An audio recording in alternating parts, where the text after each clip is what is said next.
गुरु पूर्णिमा इसलिए मनाते हैं क्योंकि इस दिन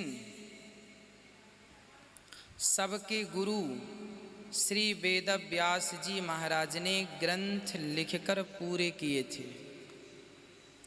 वेद व्यास जी ने गुरु पूर्णिमा के दिन अपने समस्त ग्रंथों को पूरा किया था, इसलिए गुरु पूर्णिमा मनाई जाती है। वेद व्यास जी कौन? स्वयं भगवान नारायण के स्वरूप हैं वेद व्यास जी। तो व्यास जी महाराज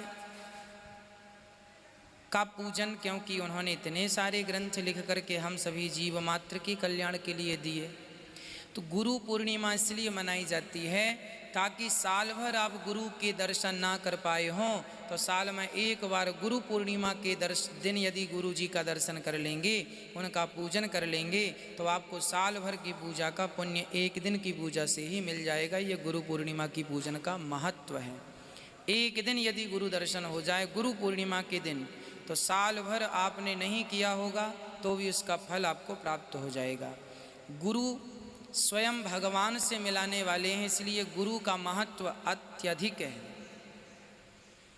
गुरु पूर्णिमा क्यों मनाते हैं?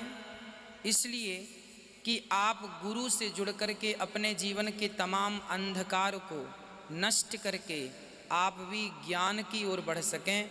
हजारों नहीं लाखों लोग ऐसे हैं भक्तों जिन्होंने हमसे ये बताया कि हम भागवत सुन करके डिप्रेशन से उठ गए हैं, अर्थात ऊपर आ गए हैं। मरने जा रहे थे, कथा के कारण मर नहीं पाए और हमारा जीवन बड़ा तंग था, दुखी था, पर आज जीवन कथा के माध्यम से सुखमय हो गया।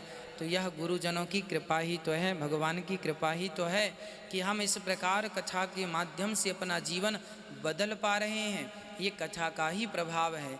इसलिए हमने यदि गुरु बनाए और गुरु के द्वारा हमारा अज्ञान मिटा, तो आप भी गुरुजनों की शरण में जब जाएंगे तो आपके जीवन का भी अज्ञान मिटेगा।